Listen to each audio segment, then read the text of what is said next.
че сме забравили. Забравили сме българската сила. Оная сила, с която преди 149 години тук децата гледаха към бесилките и дръвника и не трепваха. Оная сила, която караше мъже с песни в сърцето да вдигат оръжие и да го обръщат не срещу врага, а срещу страха. Оная сила, която гореше в гърдите на апостолите като безусловна съдба. Каблешков, Бобеков, Волов, Бенковски.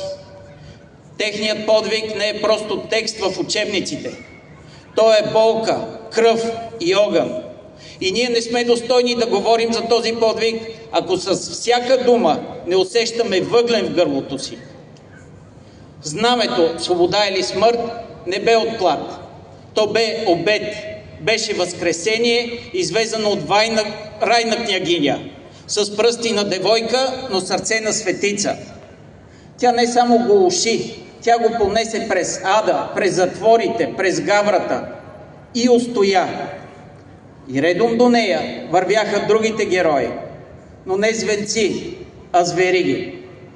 Тодор Каблешков написал кървавото писмо като съдбописец с кръвта на убития Мюдюрин. Смъртта го застигна в килията, сам, с куршум в гърлото, по-достоен от хиляди днес живи.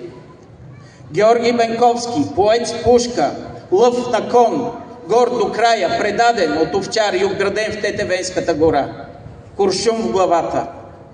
Техният подвиг беше да обичат България с въстание, вик изтръгнат и стъпкан от османската власт.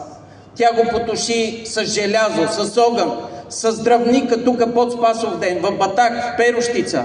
Не дойде спасението. Дойде кървава сватба с безмилостна сеч. Домовете се превърнаха в пещи, а майките в сенки, носещи мъртви деца. Но точно от тая пепел, а не от хартия и речи, се роди свободата. Не от знамето, а от жертвата. А днес ние изгубихме всичко онова, за което те умряха. Загубихме смисъла, загубихме корена. Сменихме героизма с безразличие. Убиваме невинните не с ятаган, а с безхаберие. По пътищата на България гробове без кръст, родители останали без сълзи, народът без съвест. Изпускаме България през пръсти и я гледаме как се дави в мълчание, в страх и в безверие.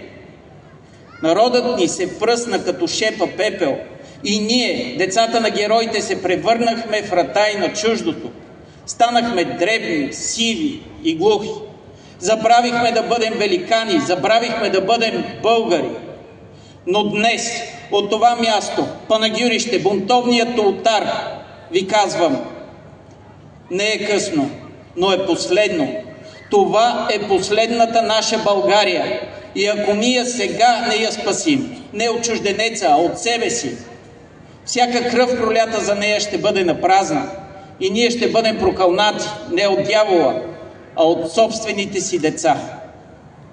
Затова трябва да се обединим около ново свято дело, нашите деца, защото те са България.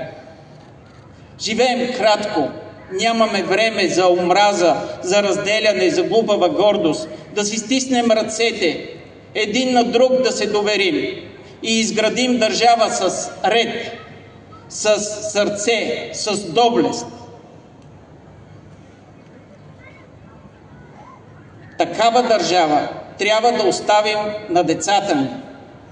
И е крайно време да бъдем и работим заедно, за да научим децата ни да гледат в очите, да не се крият, да обичат земята си, езика си, рода си. Не омраза, дом да им подарим.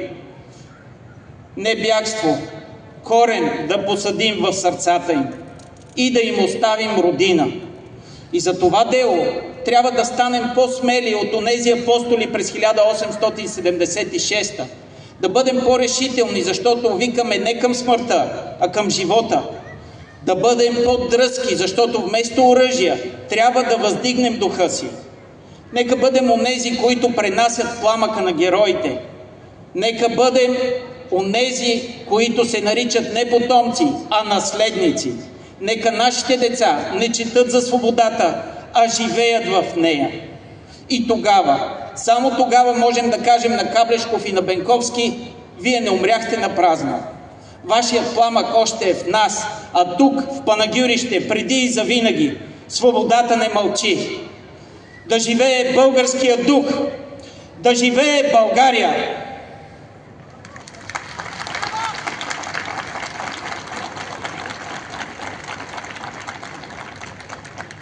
За тържествено слово по случай митинг Зарята